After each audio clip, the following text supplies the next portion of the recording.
The Colts are playing the Titans, and this game is going to be absolutely incredible. When you really think about star power, when you think about division rivalry, when you think about all this, you're gonna think Titans v Colts.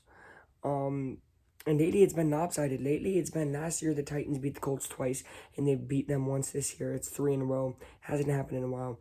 Luck used to dominate them. T-Bot used to dominate them, but now it's a new core, it's a new team with players like Pierce and Pittman, and guys on the line like Quentin Nelson and Ryan Kelly.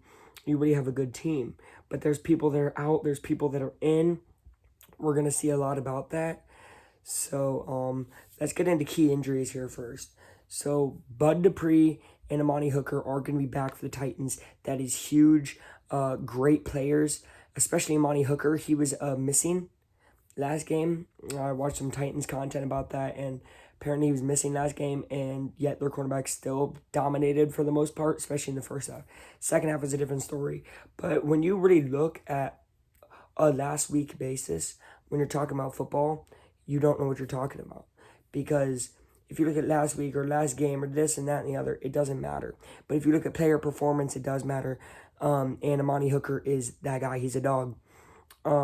Meanwhile, though, limited practices for Nate Davis and one of their fullbacks, Tony Carter or Tory Carter. I don't really know his name. I don't think he's that important. Fullbacks aren't that important. Maybe he'll surprise me. I doubt it. And Zach Cunningham and Joe Jones are both out. Well, at least they did not play last time I checked here. I don't think that's going to make much of a difference. Really, the big thing there with the Titans is that Bud Dupree is in and Amani Hooker. That's huge. With the Colts, a big punt return last week when they were playing the Jaguars was the guy Kiki QT. He got hit, really scary hit. He was down on the ground. He had a concussion, and he will be out for this game. That is pretty big. Concussion protocol, after the Tua injury is pretty big. But Kiki QT is going to be out, and that's going to be a big loss for the Colts. Another guy, another two guys that are going to be out is going to be Kwity Paye and Darius Leonard, Shaquille Leonard. Either way you want to cut it, right? These guys are just dogs. Kwity is having an incredible second year. He really underperformed the first year. In my opinion, he underperformed. Hold on. He very much underperformed first year, but he did amazing this year. And Shaq Leonard, well, if he's at 100%, because when he actually came back in that Titans game, and he played a few drives, but he just wasn't ready. But the big name that is back is going to be Jonathan Taylor and Nyheim Hines. Now, I would love to see the Colts play Deion Jackson over Nyheim Hines in that running back 2 role, in that role of passing to him, in that role of playing more plays with him, using him out the backfield, using him in more wheel routes and all that. But I don't know if they're going to do that. So now let's get into some key points and questions that I have. With or without star players, how is it going to be? And I said that because when I was making this video, I didn't think they're going to have certain star players. They played really well with Zaire Franklin and Bobby Okereke this year. And EJ Speed. Those 3 guys at linebacker have been doing great. Zaire really stepped up into that role and has become that guy when Shaq's been gone. So they shouldn't miss it too much. Okay? Punt returns for Colts are going to be an issue this week. They will be. It's going to be worse field position. If the Colts have a better running and passing game, though, like they did against the Jags second half, then they should be good the whole game. Can Titans rely on Tannehill in tight game? And I think this answer is no.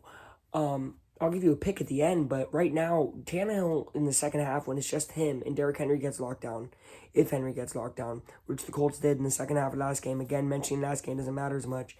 But Tannehill has not been able to perform by himself. And that's a little odd opinion for me. It seems like I'm not like everyone else saying that, but I have not seen enough from Tannehill to think he can carry the game. If it's a tight game, I would not rely on Tannehill there. Can the Titans do anything in the second half? This has been a big issue. Up until 2 weeks ago, before their bye week against, the Commanders, which aren't a great team, but I can't mention that because the Colts play them next week, whatever. They're going to be a different team with Taylor Heineke. Commanders. But with that being said, they got a little bit better in the second half. But now they got a whole bye week and have a long time away from this game.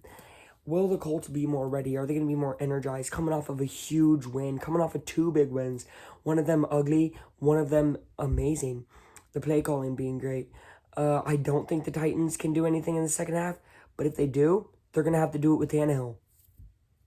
So we're going to get to that. What Colts defense do we see? Do we see the Colts defense that showed up against Denver, or the Colts defense that showed up in the second half against the Texans, second half against the Titans, second half against the Jags? What I mean by second half against the Jags is not a great defense, one that will give up points, but the offense offset it. And that's a big deal. Don't get me wrong, having a good offense that can offset bad defense is huge, but that's not really the Colts' MO. Their thing is all about defense. So can the Colts defense get back on track this week? And can Derrick Henry be stopped without Kwity Paye or Leonard? That's a huge question. Without Paye, you're going to have Dio Adengbo in there, and he has been amazing. He's only played like 15 snaps and has like 5 sacks in 2 years that he's played. He has a strip sack fumble for a game winner, and he has like 2 passes deflected. He is just a guy on the field that he needs to be on it more. And with these key injuries, he was last week, and he played really, really well. And another guy on that D-line who can stop Henry is going to be DeForest Buckner, who got a huge sack to get the Jaguars out of field goal range last week, and he's just a really, really great player. So let's talk about other stuff. What else needs to be talked about here before we get into a pick? Tennessee for a division lead.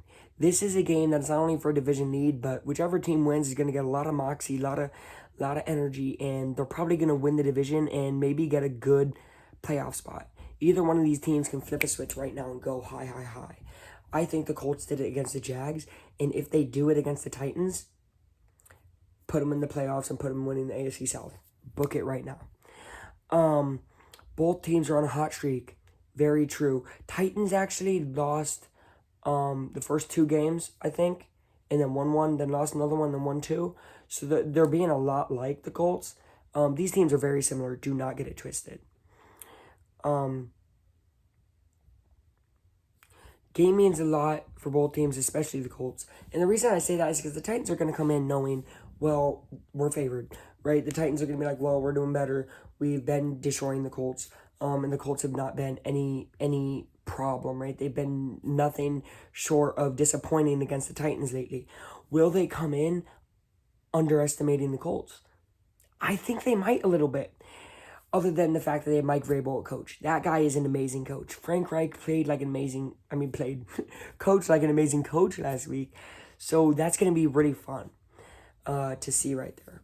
Okay?